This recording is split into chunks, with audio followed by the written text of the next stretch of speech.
प्रत्येक वर्ष मार्गशीर्ष मास के शुक्ल पक्ष की एकादशी तिथि को मोक्षदा एकादशी का व्रत रखा जाता है। मोक्षदा एकादशी के दिन ही हर वर्ष गीता जयंती भी मनाई जाती है। एकादशी के दिन भगवान विष्णु की आराधना की जाती है और व्रत रखा जाता है। पूजा मुहूर्त में भगवान विष्णु की पूजा विधि पूर्वक करते हैं और एकादशी व्रत कथा का पाठ करते हैं।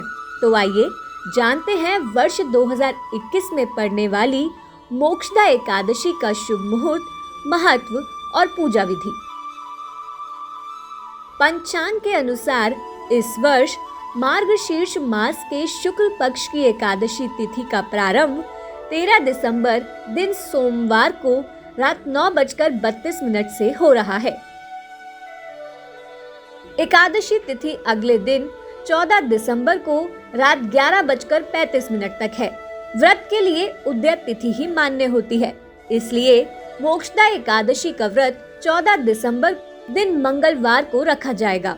जो लोग 14 दिसंबर को मोक्षदा एकादशी का व्रत रखेंगे, उनको व्रत का पारण 15 दिसंबर को प्रातः 7:06 से सुबह 9:10 के बीच कर लेना है।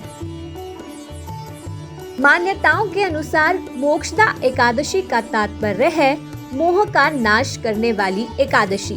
कहते हैं कि इस एकादशी का व्रत करने से पूर्वजों को मोक्ष की प्राप्ति होती है और व्रत करने वाले को स्वर्ग लोक प्राप्त होता है।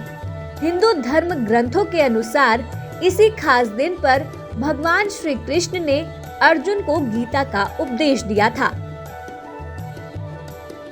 एकादशी के व्रत में भक्त सूर्योदय से पहले जागते हैं और ब्रह्म मुहूर्त में स्नान आदि करते हैं। इसके बाद उगते सूर्य के दर्शन करके सूर्य देव को अर्घ्य देते हैं। फिर पूजा स्थल की साफ सफाई करने के बाद गंगा जल छिड़क कर मंदिर को पवित्र करें।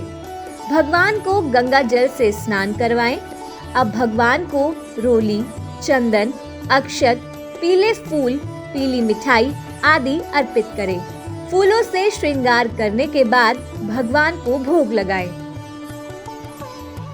विष्णु भगवान को तुलसी के पत्ते भोग में अवश्य चढ़ाएं।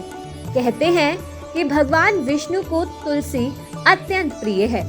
अब भगवान गणेश की आरती करें। उसके बाद भगवान विष्णु और माता लक्ष्मी की आरती करें। अब प्रसाद का वितरण करें। इस दिन रात के समय पूजा और जागरण अवश्य करना चाहिए। एकादशी के अगले दिन द्वादशी को पूजन के बाद जरूरतमंद व्यक्ति को भोजन कराएं और दान आदि अवश्य करें। इसके बाद स्वयं भोजन कर व्रत का पारण करें। मोक्षदा एकादशी व्रत कथा इस प्रकार है। पौराणिक कथाओं के अनुसार राजा वेखानस चंपानगर के प्रतापी राजा थे। उन्हें सभी वेदों का ज्ञान था। इतना भला राजा पाकर नगरवासी भी बेहद संतुष्ट व सुखी रहते थे। एक बार स्वप्न में राजा को अपने पिता दिखाई दिए, जो नरक में कई यातनाएं झेल रहे थे। राजा ने जब ये बात अपनी पत्नी को बताई तो रानी ने उन्हें आश्रम जाने का सुझाव दिया। आश्रम जाकर राजा ने पर्वत मुनि को अपने सपने के बारे में बताया।